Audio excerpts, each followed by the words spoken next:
Inpatient, outpatient, holistic healing didn't work. Returned home from an inpatient treatment center. The next day, on my way to an AA meeting, I stopped at a liquor store. And in the parking lot, I made a plan to end it all. So I went home, went down to my basement, and tried to take my own life. As I was fading out, I had a vision. It was a person in front of me. The mouth was not moving, but I could hear the voice, and I could hear it from the inside. And it said, "You have a purpose."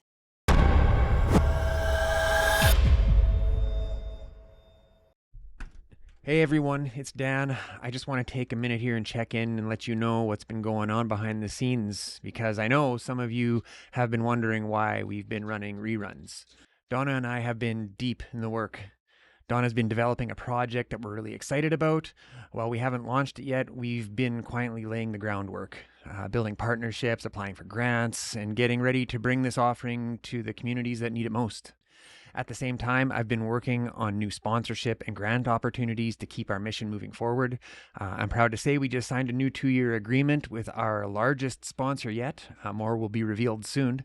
We've also launched a brand new podcast. It's called The Speakeasy, and it's where we dive into the kind of policy and advocacy conversations that matter to Saskatchewan. If you haven't heard it yet, you'll find a link in the show notes. And above all that, we are parents of young children, and it's summertime.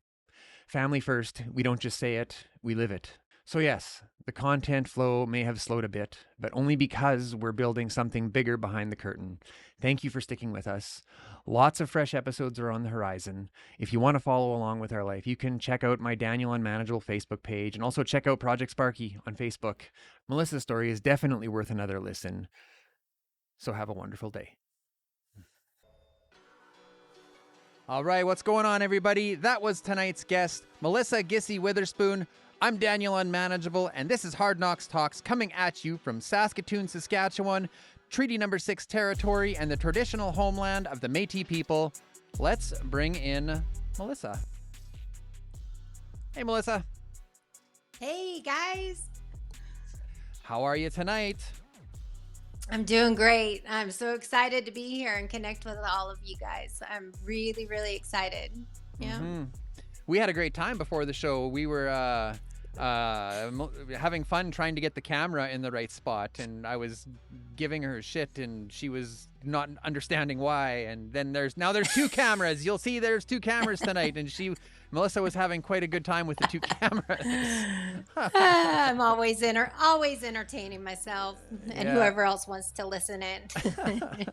Is there anything that you'd like to say before we jump in tonight?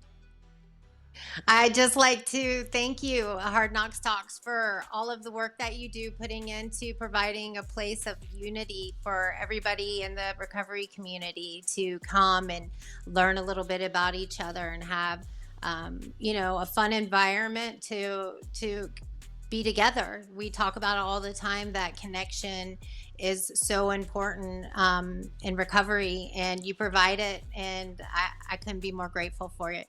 So thank you. You're very welcome. We would be nothing if not for our community. So this is not mine. This is certainly ours. So anyways, having said that, let's go. This is Hard Knocks Talks. Okay, before we dive in, I just want to let our viewers and listeners know that tonight's live production is sponsored in part by the Elizabeth Fry Society of Saskatchewan, helping women before, during, and after incarceration, Prairie Harm Reduction, emphasizing local action with national impact, and Stronger Together Canada, peer-led support groups by Moms Stop the Harm. To learn more about all our sponsors, check out www.hardknockstalks.com. So, Melissa, tell us what it was like growing up. Did you grow up around a lot of substance use, or what does that look like for you? I mean, I did. I was born in 75. So I grew up in an era where people were still smoking a lot in public, and there was drinking. Things looked a lot different back then than they do now, and so things were normal. It was normal to have, in my world, in my life anyway, there was alcohol just about anywhere. There was, even at church, there was like heavy drinking. So it was around, but it really wasn't until my late teen years and then definitely into my 20s and 30s that my addiction really just like went haywire. I like, Mm-hmm. so I grew up in a nice home. I had a great childhood. I Mm-hmm. had a mom and dad. I'm not going to qualify anybody in my family as alcoholics or drug addicts. That they can come out. They can do that if they want to do that. Mm-hmm. I was exposed to a lot of situations and stuff, but nothing that I would say was abnormal for the area that I grew up in. I had loving parents. I have an older sister. We're still best of friends. I have a younger brother. He's still a pain in the ass. Love you, Matt. So, but we I had a good childhood. I was awkward. Here Yeah. comes the story that you've heard 100,000 times before. We're no different from each other. All of us have such similar stories. Mm-hmm. I was very awkward. I still am. Me too. And So awkward. yeah, and I am. I'm a weirdo. And every time I tried to embrace that or try to be something else to not be the weirdo, it just got even more weird. Mm. Like, so I never really found my place until I was in my late teens and I met a group of boys and they were so cool. They were older than me. I hope one of them may be watching right now. He's been following my page recently. But Hmm. they're really cool guys and they did fun stuff. Like they went camping and they I don't know, they did they built engines and cars. Like I learned Mm-hmm. about metal car, like heavy metal cars. There was drag racing strips and I could go do that with them. They let me into their little group, so I was just one of the guys and I loved it. And they didn't really, not that I'm aware of, they never did anything that led me to believe that they had any interest in anything other than they just thought I was cool and Mm. they made me like their little sister. They kind of looked out for me. But somewhere along the line drugs got introduced. So there was a core group and then people would kind of weave in and out. And it just started off with stuff like we'd smoke some pot and that kind of stuff. And then it got heavier and heavier. We did like, we got into cocaine, then they introduced crack and like, so there's all kinds of stuff where I was being exposed to before I was, I think 17. Yeah. Mm-hmm. So, somewhere along the line with that group of boys, they kind of dissipated and they had introduced me to a level of drug dealers. There's the different levels. You got the one, there's, I don't really know how it works because I was never the drug dealer. I just hung out with them, but there's all different levels. Okay. And so the ones that were giving us the stuff, we ended up, they got us to sell it. And then we met the next level guys. And so my original group of guys kind of disappeared and went on their way or whatever. And then I ended up with like some of the main drug dealers in Atlanta. And that's where things turned pretty bad pretty fast. That So escalated quickly. very quickly, Mm-hmm. like quickly, I would say within a year. And I was along for the ride. I Mm-hmm. mean, I loved it. I was living the fast life.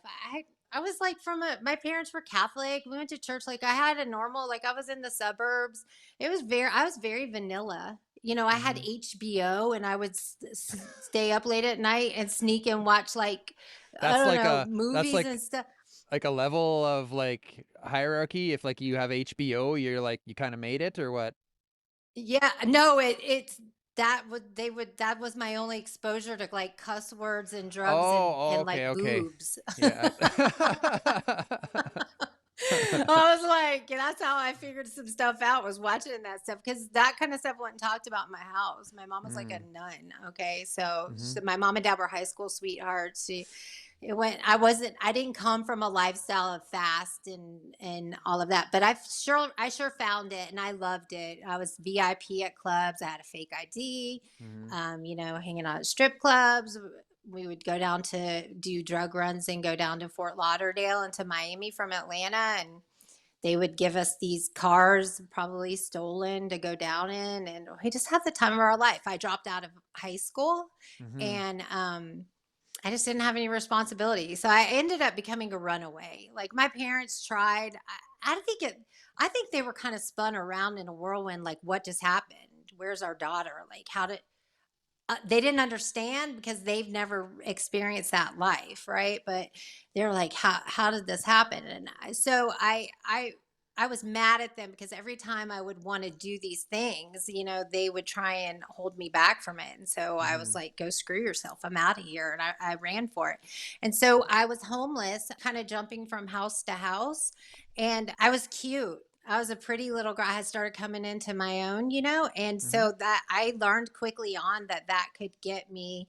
I could get stuff that way. I could get a free place to stay, or I didn't have to pay for drugs, or I could get in the front of the line at a club.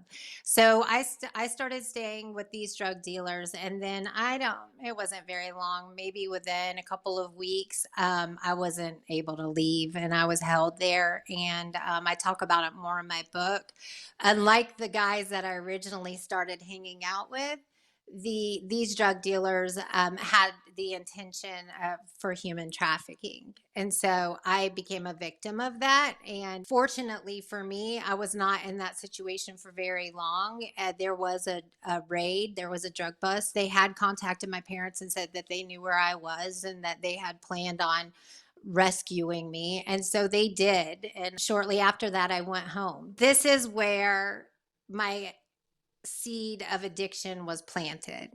It wasn't, I didn't understand like the heavy stuff until I was at the point where I'm talking about when I was with this group of Yeah. guys and then on, Yeah. that's why my parents were their heads were spinning with like, why is our daughter acting like this? We don't get Yeah. it. Cocaine and crack and um, heavy drugs and stuff like Yeah. that. That wasn't really anything that our family was accustomed to dealing with. Was there a lot of drinking? And are there people that, could qualify as alcoholics? Mm-hmm. I don't know. They got to write a memoir. That's where I So am with that.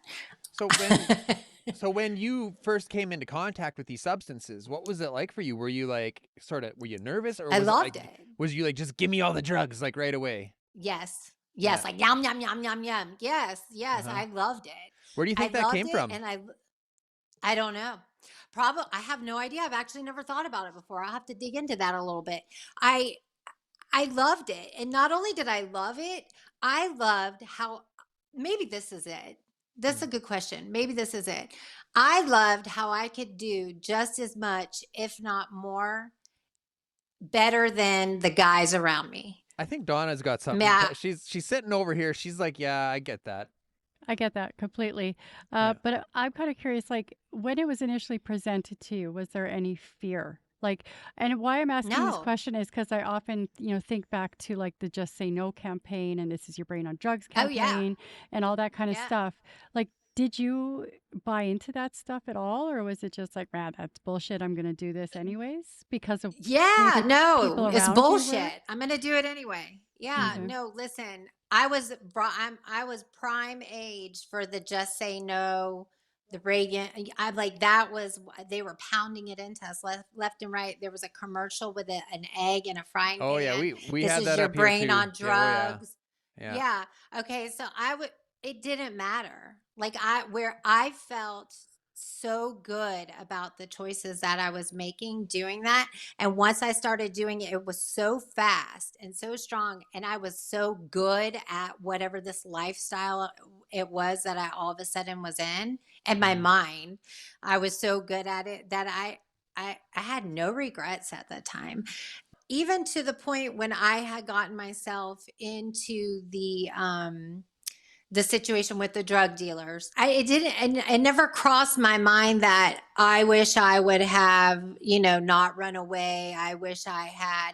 It was more of a mentality of like, how am I going to survive this? Mm. What do I do next? What's my plan of action?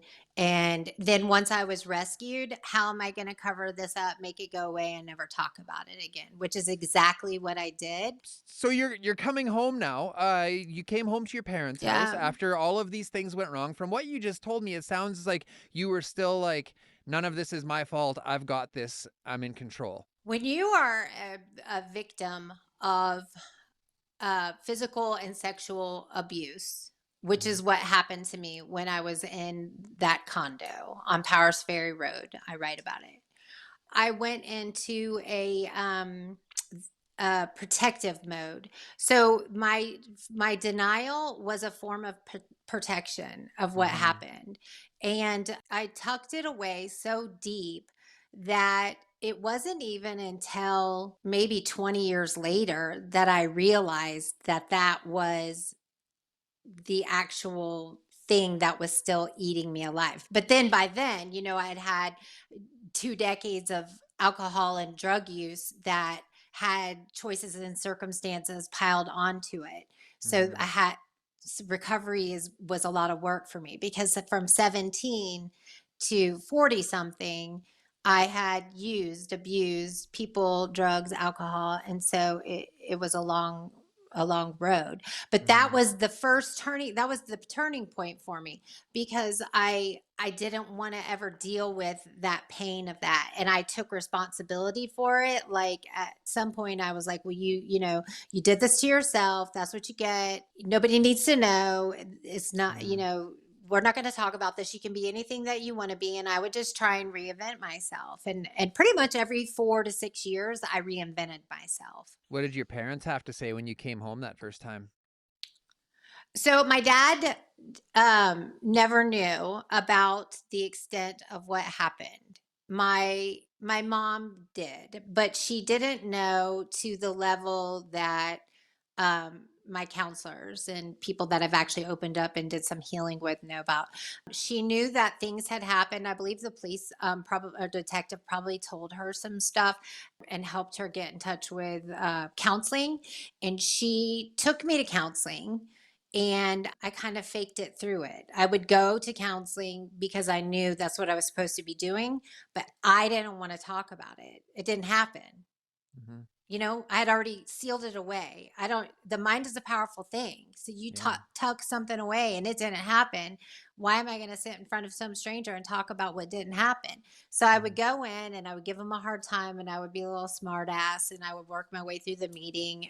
One of the counselors actually said, you're wasting my time. I don't even think you belong here. And I was like, well, you're just like everybody else in society who says I'm not worth anything or I'm not good enough. So that's why I didn't open up to you. You know what I mean? Like I Mhm. would work myself into these conversations with these people where they were the bad guy, and it would close me off even more. And I'd go to my mom and I'd say, "Thanks for the counseling, Mom. It was helpful. I'm doing better now." Mhm. But I wasn't, because I wasn't taking care of anything Were you except for self-sabotaging my just to get out of it? yeah, I think so, for sure. Mhm. I did So, that in a lot of different areas. yeah, I think we all Yeah. do that from a certain extent. What were you doing for work this whole time? Were you building a career along this time, Yeah. or what was, yeah, tell us about that.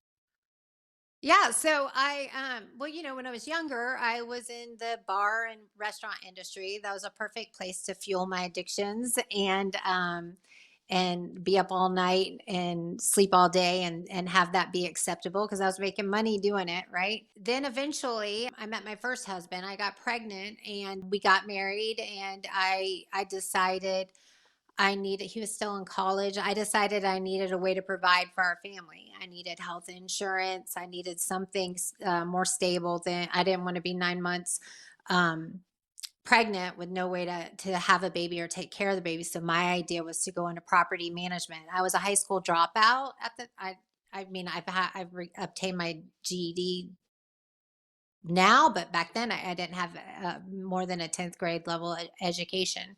Mhm. And so I got a job as a leasing apartments. I could get us a free place to stay. I'd just have to sell some apartments, and man, I could sell. I could sell anything to anybody, right? So I was like, oh, I'm gonna be the number one leasing agent in Atlanta, Georgia, and we're gonna have a free apartment. I'm gonna have all these commissions. We're gonna have health insurance, and it's gonna be a great life. And that's what I did. I did exactly what I just said, and I was super successful. People are like, who's this girl?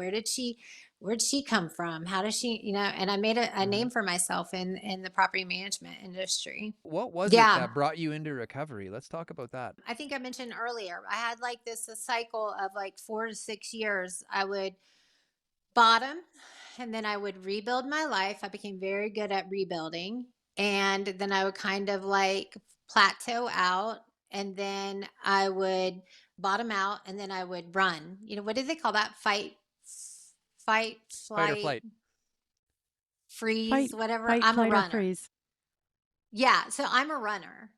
I mean, I still am. I have to tell myself all the time, like, no, you cannot run away from this. You got to face it, Melissa. Like, that's my daily pep talk. No, deal with this. Because Mhm. I'll run in a heartbeat. So I would run. I left houses. And these are houses like I worked hard for. Like, I wasn't like a kept woman. Like I worked and I got these homes and I would fill them with full of nice things and I would have kids and I would get married and then something wouldn't go right and I would get secretly be drinking and doing drugs and going to work to my property management career with my wine in my coffee mug and then I would mess up and bottom out and then I would do it all over again. So this is choices and circumstances from those choices over and over and over again for decades. So I met my current husband, Derek. I write about him in the book. And he was different. He just saw something in me that other people didn't, and he didn't put up with my shit. You know what I mean? He At first he kind of did enable my behaviors, and I was like, oh, I picked another perfect one. I'll get Mhm. away with this for a while. But he didn't. He caught on. He caught on. He caught on quickly. He rarely drinks, or I don't know that he's ever really done drugs. And he just had a good head on his shoulders. And for some reason, he saw something in me that others did not. And so he fought hard for me. And he tolerated a lot of stuff until he could wrap his head around it and figure out what to do. So people can't wrap their head around what it is that this Melissa character brings, right? And then they usually just discard me or I run away first before you can throw me to the side. He didn't do that. And so it kind of freaked me out. And I was like, I got to figure this out. I got to get this right. I think this guy actually loves me. I had no clue what love was. No Mhm. clue. And so I was in and out of treatment centers. I gotten pregnant with I have 4 children. I got pregnant with my youngest son, and I had a really bad postpartum depression. And they prescribed me Xanax, and it wasn't long after they prescribed me that I was abusing them. I think I say in my book I was popping them like they were Tic Tac breath mints. Was there ever any questions about prior history with substances, or were they just like, here you No, go? nope, Huh. no, not at all. Yeah, they sure Were did. you were There you was a worried? Like when they gave them yeah. to you and you took one, you're like, oh, this is all right. Were you like, oh shit, here we Yeah, go? yeah, because I didn't understand what benzodiazepine was. I didn't. I knew that it was the new modern housewives feel good, fix all Mommy wine magic culture. pill. Everybody, yeah, I was right in the middle of it. I was right in the Mhm. middle of mommy wine culture. And I didn't understand how dangerous that they really are. Once I got into them, it was like there was no stopping it. It was a train Mhm. wreck. And so I ended up going to inpatient treatment facility, and I really thought I had gotten it straight this time. I thought that I was going to get out and I was going to have a good fresh start. And I hadn't quite bottomed out like I had in the past. I hadn't lost all my family. Um, and it didn't happen like that. As soon as I got out, there was a period. I was a habitual violator. So I had accumulated multiple DUIs, multiple. Like I think I had six, and six total, but at like 4 within like a 2-month period. And so I a 30-day treatment facility just wasn't going to take care of it. It wasn't going to quote unquote fix me. I had never tapped down into that stuff that we talked about, the abuse and any of the layers of stuff that I had piled on top of that. There wasn't enough time for that. So as soon as I got out of this inpatient program, I was supposed to go to AA the next day. And I I couldn't make it there. I passed right by the Sherlock's liquor store that I frequented, and I just it's like my car was on autopilot. I pulled in and Mm-hmm. went in and got my little airplane bottles of vodka and sat in the parking lot and just downed them one after the other. And I looked right in the rearview mirror. Every time I think about it, because I get choked up because I can see it, I remember looking at myself and saying, you're going to die from this, and you're going to take the rest of what you have left down with you. Why are you doing? I could hear myself saying, why are you doing this to the people that you love? End it.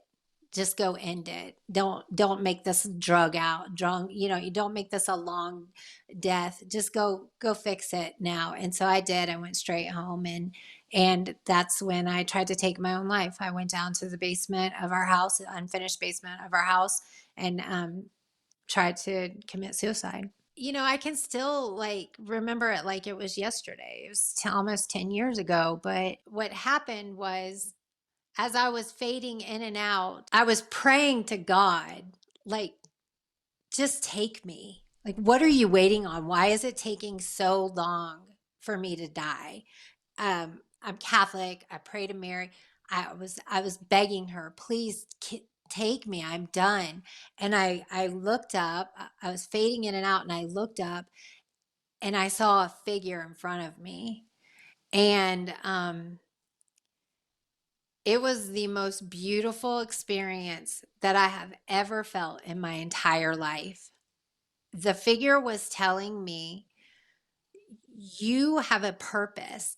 That's why you're not going. You have work to do. You have to get yourself well. You have to take care of yourself so you can go and help others that need your help. It was plain as day.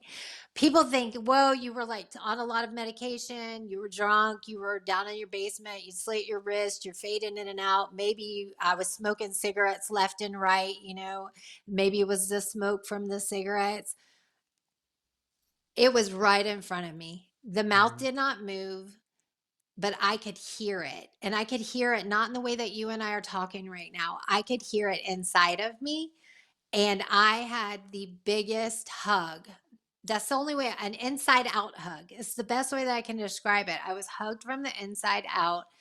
And I felt like right at that moment that a miracle had happened. And shortly after that, my husband, who was supposed to be gone for some time, that's why I planned it the way that I did, came home. He smelled the cigarettes smoke in the basement. He came home, and I was quickly after that, I was off to a long-term dual diagnosis treatment facility where I could really get some good help to tackle some of the things that were lying underneath the addiction. We got a pile of comments coming in here of support. We're gonna look at a few. Whew. You're doing great, my friend. You're doing great, Melissa. Stephanie Childress, will start down here. Thanks for your comment. She says, I can relate about the abuse. It took me over 20 years to face it. Gareth Moxie, thanks for your comment. Gareth says, thanks for sharing it with us. And Chris Melchior, thanks for your comment. Chris says, love you, friend. Hugs. And Dustin Hauk, thanks for your comment, says, I love you so much, Melissa. Thank you for being such a huge inspiration and integral part of my recovery. Aw, I love you, Dustin. So Twinkle's question was there anything your parents could have done to help you want to give up using or drinking, etc.? Or was that something you had to do for yourself? I don't know how to answer that because it would have meant that I would have had to have like a whole different set of parents who had a whole different knowledge about a whole different situation. Do you know what I mean? Like, Yeah. I have so much acceptance with my parents did the best that they could Mm-hmm. with the knowledge that they had in the day and age that this happened in. Mm-hmm. They tried relentlessly to reach me. I was not reachable. And certainly after the experience in the condo at Powers Ferry Road, nobody was going to reach me. And so I have a lot of regret, and I constantly work through the pain that I've caused other people, especially, my loved ones and my children, my 4 children. How old were they at the time of your attempt? Jake would have been 2, and then Caroline, like right around 8, 9. She was under 10. So Haley was like, I don't know, 12, and Tyler he wasn't quite 16. He wasn't driving yet when I was at rehab because I remember they had to bring him up there. Yeah. I don't know. I understand the question that you're asking, Twinkle, and it's a good one because I have done that question for myself, and I've heard other people ask that question, kind of try and work through that a lot throughout my recovery. But I have so much acceptance with this is what it is. And what do we do now? My dad died, and I write about it in my book, chapter 4. It's where my spiritual awakening began. I was a year sober before I actually started doing the work to connect it with anything spiritually or work the steps. I didn't dive right into the step work. And so my dad's passing and making my first amends with anybody was with him on his deathbed. And the experience gave me a lot of closure just right in that very moment. I talked to him like he's still here. Daniel, at the beginning, before we went live, didn't I say I can hear my dad's voice right now You fussing did. at me for messing with something? Yeah, Yeah, yeah.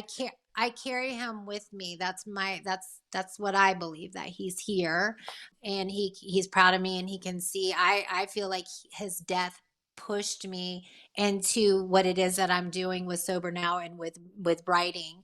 Sometimes I think gifts are given once you go to the other side. That's what I believe. And so my mom has Alzheimer's, and I did publish the book and write the book prior to her getting to a point where it's not really like a sit down, have deep conversations with her anymore. That time has passed.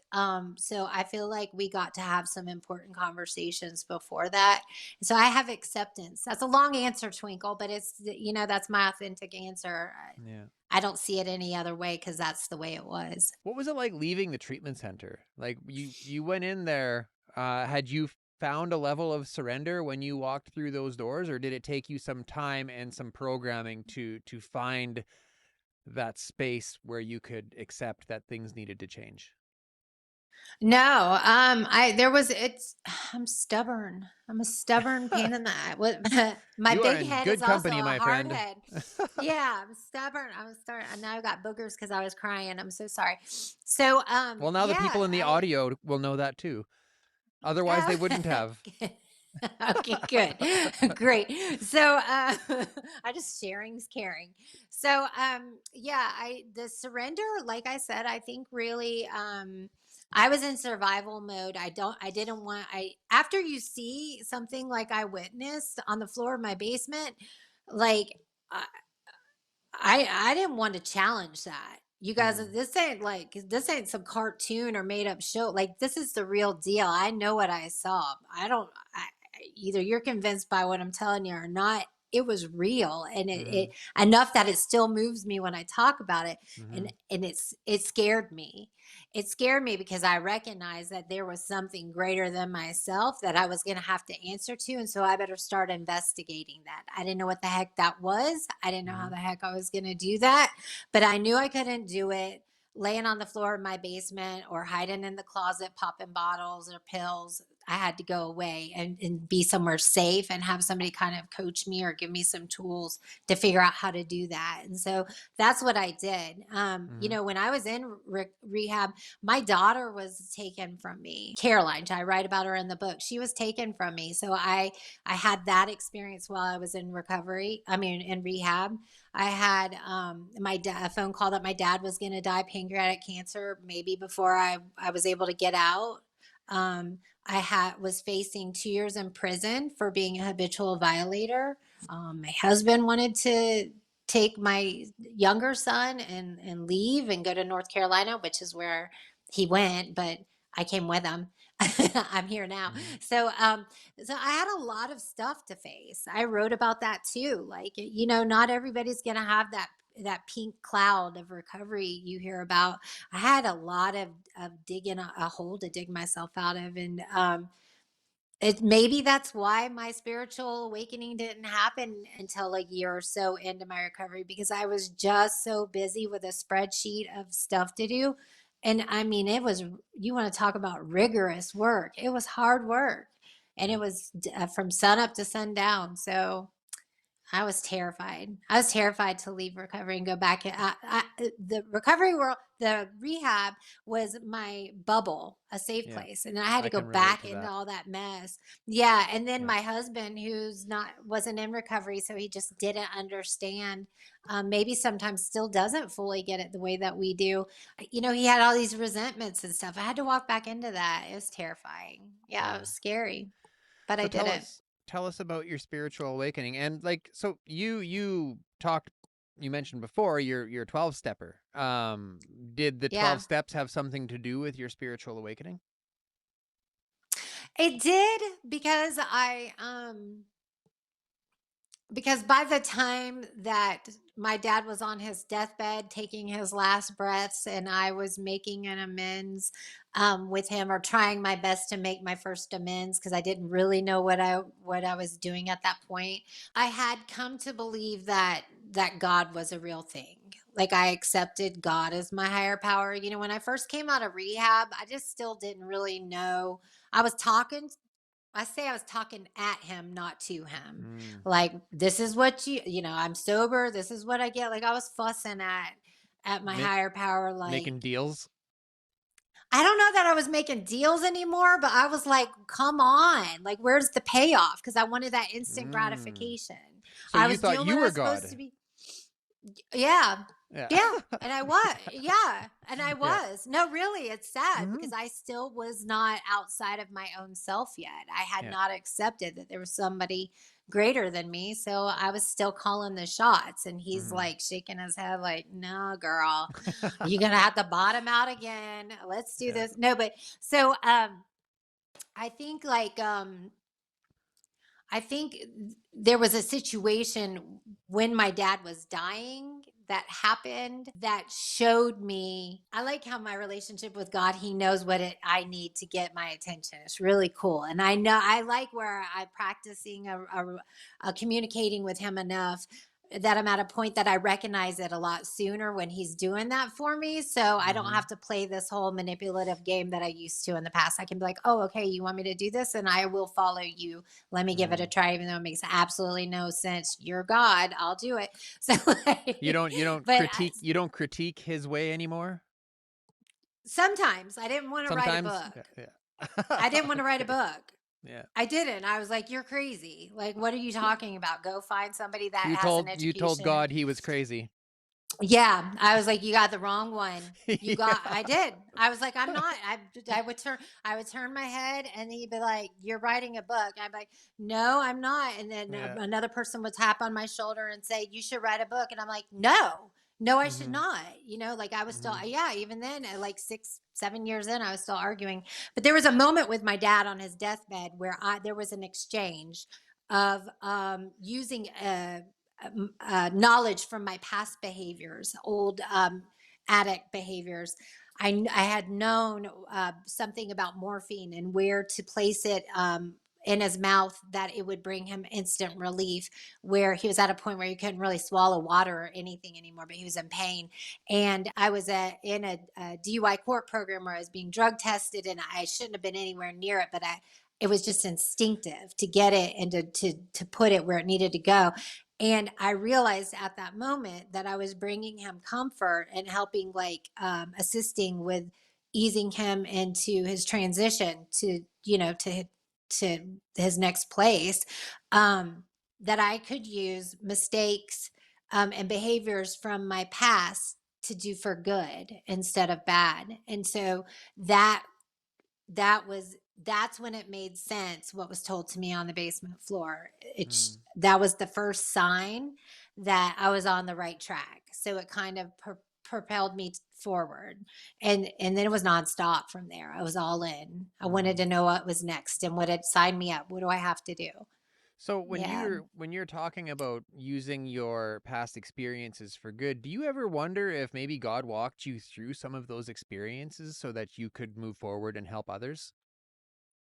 Yeah, Dan, people ask me that often, and you hear sometimes you have to go through hell to have the experience to bring other people out of it. Or there's that meme everybody uses about bringing and coming out and Buckets of carrying water. Yeah, yeah. Oh, water yeah. for people. Oh, Yeah. yeah. That meme. Yes, yes.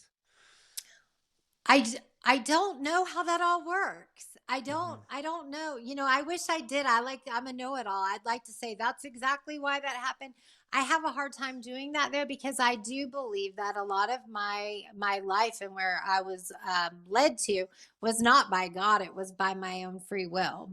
Hmm. Yeah, I don't Hmm. believe God designed me to suffer Hmm. and have some of the things done to me. That's not who I believe He is. I believe those things, those choices and circumstances were created by me. I believe that everybody has a purpose and they have gifts. You are Hmm. very talented in the things that you do. You're very creative, right? Evidently, I'm a writer. People read Hmm. it. You would never guess by looking at me, but there's something about the way that the words flow when I put pen to paper, I and think you it's look a like a writer. gift. You look like a writer. Oh, okay.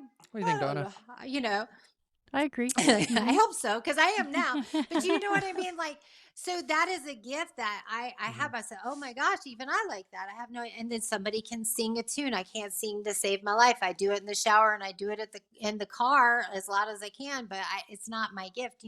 So I think we all have these different gifts where we're able to connect and shift and be together and work as a whole, as one. I think that I believe in that design, but I don't believe that things were done bad to me so I could help others out of Hmm. bad. I think I made bad choices. I think I was sick. I think that a lot of people around me didn't have the knowledge that we have these days, or that we do have now. And I think that I have some gift within me that is deemed fit to help other people that are Hmm. struggling and challenged with things, and I'm allowed to be a part of doing that. And it's beautiful to me. I love Hmm. it. You know what I I think? love it. There's a saying that has always resonated with me. It goes, "In God's hands, our dark past can become our greatest asset." Right. Hmm. Yeah. So, It's true. so That's let's look at some beautiful. let's look at some comments. Okay. Jeffrey Meehan, thank you for your comment. Says, love you, Missy. Glad you didn't go away that day. And our friend Barb Forensler says, thank you, or should I say, from Barb. From Barb, it's Barb. So long running joke. I'm sure you're aware since you watch, Yeah. but she says, thank you for sharing your story. Your strength is amazing. Hmm. And Stephanie Oh, Childress says, you are such a beautiful woman. You have touched my heart tonight. And Stronger Than I love Pain. it. Thank you. Yeah, beautiful stuff.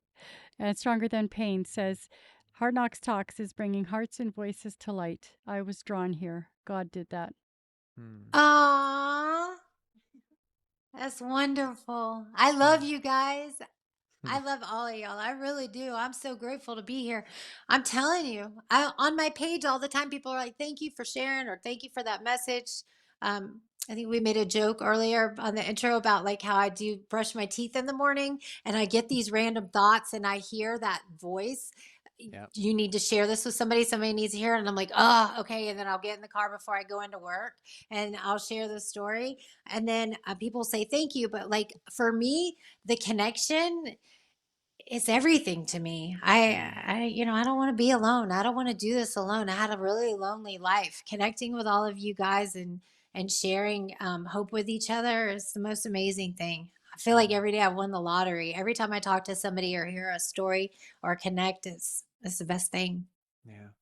Well, I think we're coming to the end here, but would there be anything that you would like to leave us with tonight? Maybe there's something that you would like to say if there's someone out there struggling. Yeah, I do want to tell. I don't know who you are. I know you can see me or you can hear me. And this message is for you. Don't give up. I know that something's whispering in your ear to end it, that there's nothing left to fight for. It's a lie. Don't listen to it. Don't believe it. You are a beautiful soul. You have every right to be here on this earth, to be loved and to share love with others. And I want you to know you have a purpose too. I don't know where you are, who you are. I can't wait to meet you one day, but take this message to heart. Know that you are loved and you are not alone. We do recover. So keep going. You are an author. Tell everybody I the name. am. Tell everybody the name of your book. The book is I'm Sober, So Now What? A Journey of Hope and Healing. And it is the first book in a series of books. So there will be more to follow. Okay. I actually I'm just relaunched it this week. It was published last year, and I pulled it maybe end of November because I had a moment of clarity with it that I wanted to self-publish. So I'm so backwards, right? Most people self-publish and then they hope to get published by somebody. So rather than cling to that ego kind of motivated thing, it's more about the book was written for the recovery community and it's to share hope. And I realized that if I could self-publish it, then the proceeds that were kind of going to the middleman, to the publishing house, could actually go back into an initiative to give back to supporting nonprofits and other places in recovery. Like right now, I think our biggest contribution recently was to prison ministry. We were able to supply some recovery Bibles and some copies of my book. And so it's picking up speed and I'm excited about it. Awesome. Also, we were able to add more content. Like I didn't like when people closed the pages to the book. That's all they got. I wanted them to have some places to go online and some resources like Hard Knocks Talk and kind of keep their momentum going. You know, I've got them opened up and thinking about things, but I want them to have something else until my next book publishes. So is it a memoir, so to speak? Does it talk about your personal experiences? It does. I don't think it really classifies as a memoir because I wrote it in a way where, of course, I'm sharing. I have to qualify who I am. I can't just tell you things about recovery without sharing my own experiences. That's what we do, right? So it does very much start off as here's who I am. This is what it looked like. Here's how I started climbing my way out. But all throughout it, I purposefully wrote it, weaving information about what recovery could look like from different perspectives. You know, I'm a 12 stepper, but that doesn't mean that I believe that that's everybody's path. You know, there's all kinds of different options. So I found a way to kind of maneuver things in and out throughout my memoir, where it gives people kind of an idea. Maybe the newcomer needs some information, or, you know, it might refresh some people that have fallen a little complacent and they can take a different look or perspective of stuff. And then towards the end, like I said, I had added some stuff about resources, journaling, and you know, prayer and meditation. I talk about that and I offer some prayers and what it looks like to be awkward with prayer and how to get connected with yourself and then with your higher power. And also, of course, I wanted to dive into breaking the stigma. So I talk a lot about that. I love that. I love that chapter. I think one of my favorite chapters though is fall 7 times, get up 8, because I'm like the queen of relapse. And so I want people to know, keep going. We've got all sorts of you can keep going.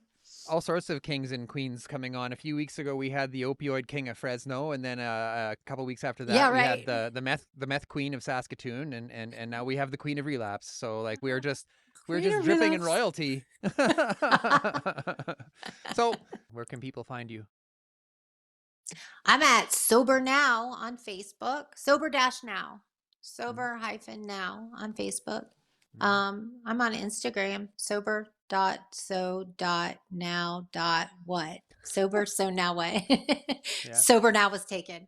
And then that's probably the best places, you know. And then I hope I'm on Amazon. My book's on Amazon. I just relaunched the print, relaunched the ebook, will be following right behind it any day now. I'll have a hardback out. We're having it translated into Spanish.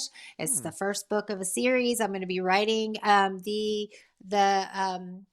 the foreword was written by Gary Chapman, the author of the 5 Love Languages. He's got me. I'm working on a second book that has very much to do about love and connection, and how it's necessary in recovery to love ourselves and to love others. So keep your eyes peeled for that, and come by and see me at Sober Now. Stay connected with me. I would love to keep up with you guys. Awesome. All right, Melissa.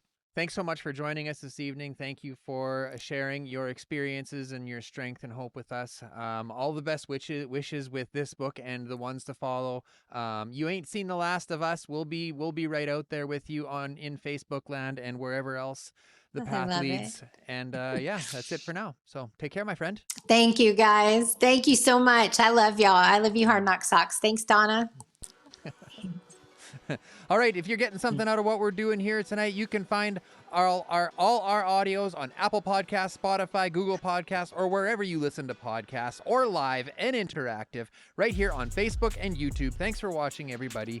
Good night. Say, this is Hard Knocks Talks. Hold up. If this conversation gave you something to think about or something to talk about, help us keep it going. Give us a like, subscribe so you don't miss what's next. Drop a comment. We read them all.